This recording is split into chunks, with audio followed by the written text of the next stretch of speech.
Line L1 passes through these 2 points. Line L2 passes through these 2 points. We have to show that they are skew lines. If they are skew lines, that means that they are neither parallel nor do they intersect. So, to do either of those things, we're going to have to start with direction vectors. Direction of L1, we'll call that, do I really want to use A's and B's? C's and D's?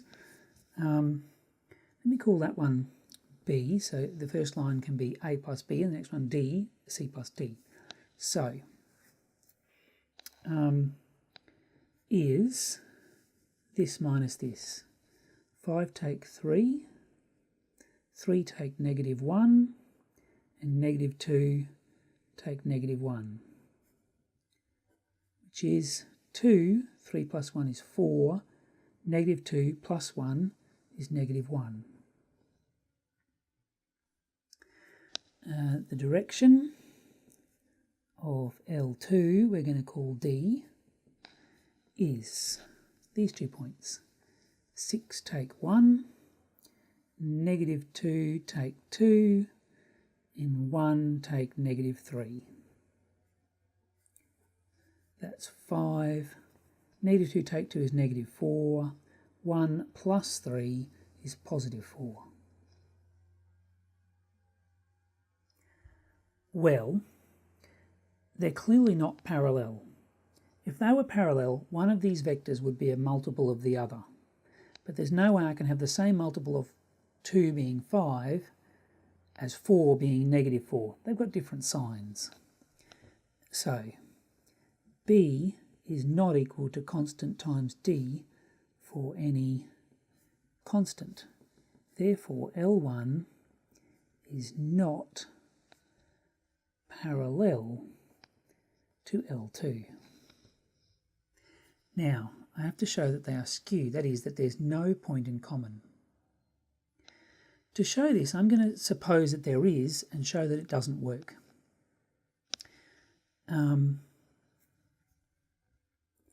If L1 intersects L2, then the direction vector R1 somewhere on the line can be equal to R2 at that point. Now I'm going to need vector equations for both lines. So L1, R1 equals one of the points, let's choose A, which was 3, -1, -1, plus lambda times its direction vector, 2, 4, -1. And for line 2, R2 is, pick a point on line 2, 1, 2, -3, plus a different parameter, so we'll use mu again, times its direction vector, 5, -4, +4. So, if they intersect at this point, these things must be equal, which means the components of each must be equal. That is to say, 3 plus 2 lambda must equal 1 plus 5 mu. 3 plus 2 lambda, 1 plus 5 mu. There's one equation. Let's look at the second. We'll call that 1 actually for what's coming. Second component, the y component, say -1 plus 4 lambda must equal 2 plus -4 mu. There's my second equation. And finally, my third coordinate says -1 plus -1 lambda. I didn't have to write that one, but I'm just doing it for consistency, is -3 plus 4 mu.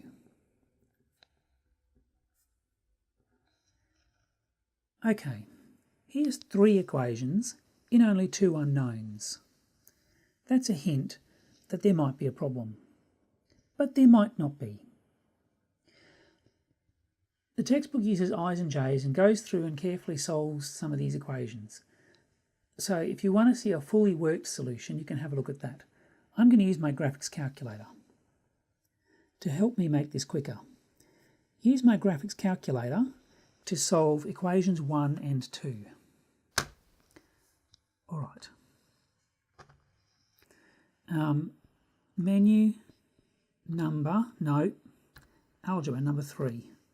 Solve a system of linear equations, number 2. I have two equations with two variables. 3 plus 2x for lambda equals 1 plus 5y for mu. Negative 1 plus 4x for lambda equals 2 plus negative 4y for mu. So those are my solutions. That tells me lambda is a quarter and mu is a half. So what I'm going to do now is try substituting these values into my third equation to see if it also works with these two values. So, substitute into equation 3. Negative 1 plus negative of lambda, a quarter, has to equal negative 3 plus 4 times a half. Whoops, a half. Nearly wrote a quarter again. That's to say, negative 5 on 4 has to equal negative 3 plus 4 lots of a half is 2. This is clearly not right. Negative 5 on 4 is not equal to negative 3 plus 2 is negative 1. So that means these three equations don't have the same simultaneous solution. Therefore 1, 2 and 3 are inconsistent. Inconsistent is a fancy way of saying there's no way to solve these three equations simultaneously at the same point. Well, that means there is no point at which L1 and L2 intersect. Therefore, L1 and L2 do not intersect, and if they are not parallel and they do not intersect, therefore L1 and L2, my L's getting a bit messy, L1 and L2 are skew lines.